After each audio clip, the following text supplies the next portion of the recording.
मेरे प्यारे देशवासियों, नमस्कार। आज देव दीपावली का पावन पर्व है। आज गुरु नानक देव जी का भी पवित्र प्रकाश पर्व है।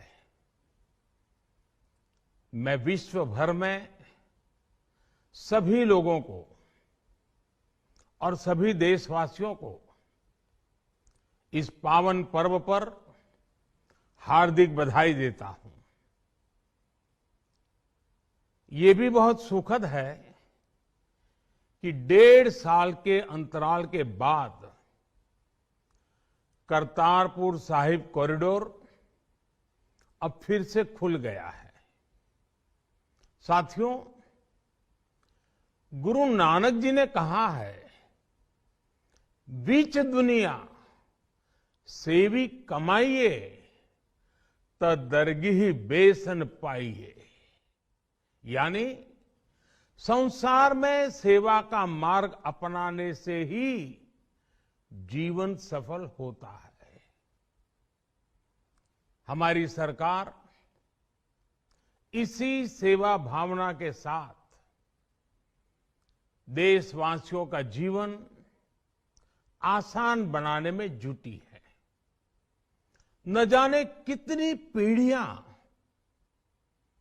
जिन सपनों को सच होते देखना चाहती थी, भारत आज उन सपनों को पूरा करने का भरपूर प्रयास कर रहा है। साथियों, अपने 5 दशक के सार्वजनिक जीवन में मैंने किसानों की परेशानियों को, उनकी चुनौतियों को बहुत करीब से देखा है, महसूस किया है। इसलिए जब देश ने मुझे 2014 में प्रधानमंत्री के रूप में सेवा का अवसर दिया, तो हमने कृषि विकास, किसान कल्याण को सर्वोच्च प्राथमिकता दी। साथियों, इस सच्चाई से बहुत लोग अनजान है कि देश के 100 में से 80 किसान छोटे किसान हैं। उनके पास 2 हेक्टेयर से भी कम जमीन है। आप कल्पना कर सकते हैं, इन छोटे किसानों की संख्या 10 करोड़ से भी ज्यादा है। उनकी पूरी जिंदगी का आधार यही छोटी सी जमीन का टुकड़ा है। यही उनकी जिंदगी होती है। और इस छोटी सी जमीन के सहारे ही वो अपना और अपने परिवार का गुजारा करते हैं। पीढ़ी दर पीढ़ी परिवारों में होने वाला बंटवारा इस जमीन को और छोटा कर रहा है। इसलिए देश के छोटे किसानों की चुनौतियों को दूर करने के लिए हमने बीज, बीमा, बाजार और बचत, इन सभी पर चौतरफा काम किया। सरकार ने अच्छी क्वालिटी के बीज के साथ ही किसानों को neem coated urea, soil health card, micro irrigation जैसी सुविधाओं से भी जोड़ा। हमने 22 करोड़ सॉइल हेल्थ कार्ड किसानों को दिए और इस वैज्ञानिक अभियान के कारण एग्रीकल्चर प्रोडक्शन भी बढ़ा। साथियों, हमने फसल बीमा योजना को अधिक प्रभावी बनाया। उसके दायरे में ज्यादा किसानों को लाए। आपदा के समय ज्यादा से ज्यादा किसानों को आसानी से मुआवजा मिल सके, इसके लिए भी पुराने नियम बदले। इस वजह से बीते 4 साल में 1 लाख करोड़ रुपए से अधिक का मुआवजा हमारे किसान भाई बहनों को मिला है। हम छोटे किसानों और खेत में काम करने वाले श्रमिकों तक बीमा और पेंशन की सुविधाओं को भी ले आए। छोटे किसानों की जरूरतों को पूरा करने के लिए सीधे उनके बैंक खातों में 1,62,000 करोड़ रुपए ट्रांसफर किए, सीधे उनके खाते में। साथियों, किसानों को उनकी मेहनत के बदले उपज की सही कीमत मिले, इसके लिए भी अनेक कदम उठाए गए। देश ने अपने रूरल मार्केट इंफ्रास्ट्रक्चर को मजबूत किया। हमने एमएसपी तो बढ़ाई ही, साथ ही साथ रिकॉर्ड सरकारी खरीद केंद्र भी बनाए। हमारी सरकार द्वारा की गई उपज की खरीद ने पिछले कई दशकों के रिकॉर्ड तोड़ दिए हैं। देश की 1,000 से ज्यादा मंडियों को ई नाम योजना से जोड़कर हमने किसानों को कहीं पर भी अपनी उपज बेचने का एक प्लेटफॉर्म दिया। और इसके साथ ही देश भर की कृषि मंडियों के आधुनिकीकरण पर भी हमने करोड़ों रुपए खर्च किए। साथियों, आज केंद्र सरकार का कृषि बजट पहले के मुकाबले 5 गुना बढ़ गया है। हर वर्ष 1.25 लाख करोड़ रुपए से अधिक कृषि पर खर्च किए जा रहे हैं। 1 लाख करोड़ रुपए के एग्रीकल्चर इंफ्रास्ट्रक्चर फंड के माध्यम से गांव और खेत के नजदीक भंडारण, इसकी व्यवस्था, कृषि उपकरण जैसी अनेक सुविधाओं का विस्तार, ये सारी बातें तेजी से हो रही है। छोटे किसानों की ताकत बढ़ाने के लिए 10,000 एफपीओ किसान उत्पादक संगठन बनाने का अभियान भी जारी है। इस पर भी करीब 7,000 करोड़ रुपए खर्च किए जा रहे हैं। माइक्रो इरिगेशन फंड के आवंटन को भी 2 गुना करके 10,000 करोड़ रुपए कर दिया गया है। हमने क्रॉप लोन भी 2 गुना कर दिया, तो इस वर्ष 16 लाख करोड़ रुपए हो जाएगा। अब पशुपालकों को मछली पालन से जुड़े हमारे किसानों को भी किसान क्रेडिट कार्ड का लाभ मिलना शुरू हो गया है। यानी हमारी सरकार किसानों के हित में हर संभव कदम उठा रही है, लगातार एक के बाद एक नए कदम उठाती जा रही है। किसानों की आर्थिक स्थिति सुधरे, उनकी सामाजिक स्थिति मजबूत हो, इसके लिए पूरी ईमानदारी से काम कर रही है। साथियों, किसानों की स्थिति को सुधारने की इसी महाअभियान में देश में 3 कृषि कानून लाए गए थे।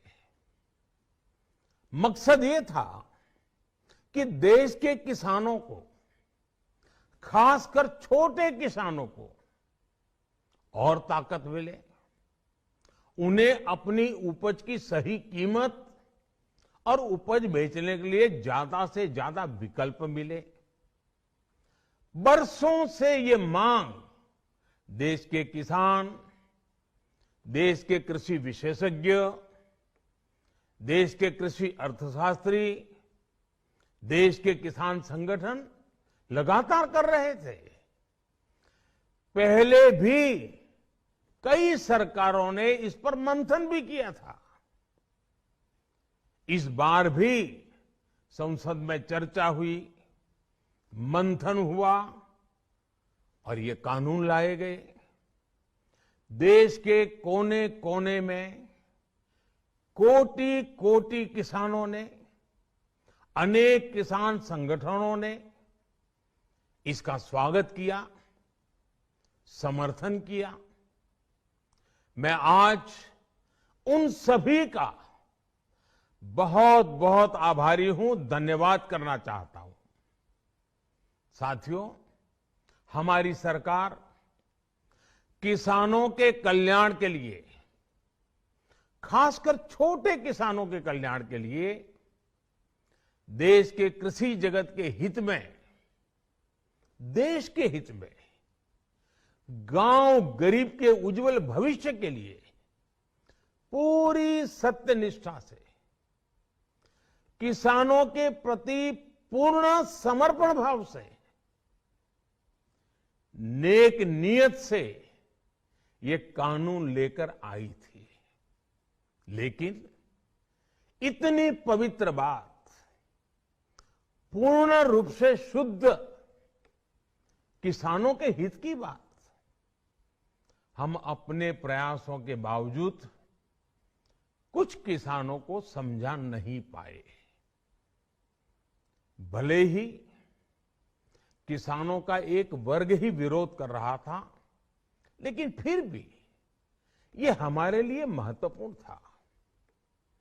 कृषि अर्थशास्त्रियों ने, वैज्ञानिकों ने, प्रगतिशील किसानों ने भी उन्हें कृषि कानूनों के महत्व को समझाने का भरपूर प्रयास भी किया।